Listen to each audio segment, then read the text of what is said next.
আসসালামু আলাইকুম, হোমওয়ার্ক ম্যাথে স্বাগত জানাচ্ছি নতুন ভিডিওতে। চিত্রে আমরা তিনটা বৃত্ত দেখতে পাচ্ছি এবং বৃত্তের ভিতরে তিন ধরনের নাম্বার দেখতে পাচ্ছি। আমরা আমাদের মধ্যে এখন বের করতে হবে যে এই যে একটা মিসিং ওয়ার্ড আছে, অর্থাৎ এখানে একটা প্রশ্নবোধক চিহ্ন দেওয়া আছে, এখানে কোন নাম্বারটা বসবে। তো প্রথম চিত্রে আমরা দেখতে পাচ্ছি লেখা আছে 16, 50, 26। পরের চিত্র আছে 8, 25, 13। তারপরেরটাতে আছে 32, 52 এবং আরেকটা হচ্ছে আমরা জানি না। তো এখন আমাদের যে কাজটা সেটা হলো গিয়ে যে এই যে চিত্রটা আছে এর ভিতর থেকে আমাদের সম্পর্ক বের করতে হবে। তো আমরা যদি একটু লক্ষ্য করি যে এখানে আছে কত, প্রথম চিত্রে আমরা প্রথম পার্টে দেখতেছি লেখা আছে 16। সেম জিনিস দ্বিতীয় চিত্রে আমরা দেখতে পাচ্ছি 8 এবং তৃতীয় চিত্রে দেখতে পাচ্ছি আমরা 32।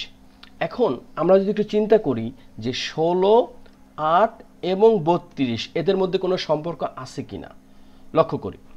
এই 8কে আমরা যদি 2 দ্বারা গুণ করি তাহলে আমরা পাবো 16। আবার এই 8কে আমরা যদি 4 দ্বারা গুণ করি তাহলে পাবো 32। তার মানে কি একটা সম্পর্ক পাওয়া গেল, একটা হচ্ছে ×2, একটা হচ্ছে ×4। আরেকটা জিনিস খেয়াল করো, মাঝখানে চিত্রে এখানে লেখা আছে 25। এই 25কে যদি আমরা 2 দ্বারা গুণ করি তাহলে কিন্তু আমরা এই 50 পাবো। আবার ডান সাইডে লেখা আছে 13, মাঝখানের চিত্রে 13কে যদি আমরা 2 দ্বারা গুণ করি তাহলে কিন্তু আমরা এই 26 পাবো। তো আমরা পুরোটাই দেখতে পাচ্ছি যে মাঝখানের চিত্রের সাথে যদি আমরা 2 দ্বারা গুণ করি তাহলে বাঁ দিকের যে চিত্রটা আছে সেটার মানের সাথে কিন্তু মিলে যাচ্ছে। ঠিক একই ব্যাপার 8-এর সাথে যদি আমরা 4 গুণ করি 32 পাবো, 13-র সাথে যদি আমরা 4 গুণ করি 52 পাবো। তো স্বাভাবিকভাবে 25-এর সাথে যদি আমরা 4 গুণ করি তাহলে এখানে পাবো আমরা 100। সুতরাং আমাদের উত্তর হচ্ছে কত, 100। Missing number, find the missing number. Missing number is 100। আশা করি এটা আমরা সবাই বুঝতে পেরেছি।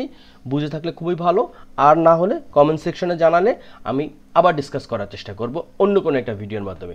তো তোমরা সবাই ভালো থাকো, সুস্থ থাকো, আল্লাহ হাফেজ।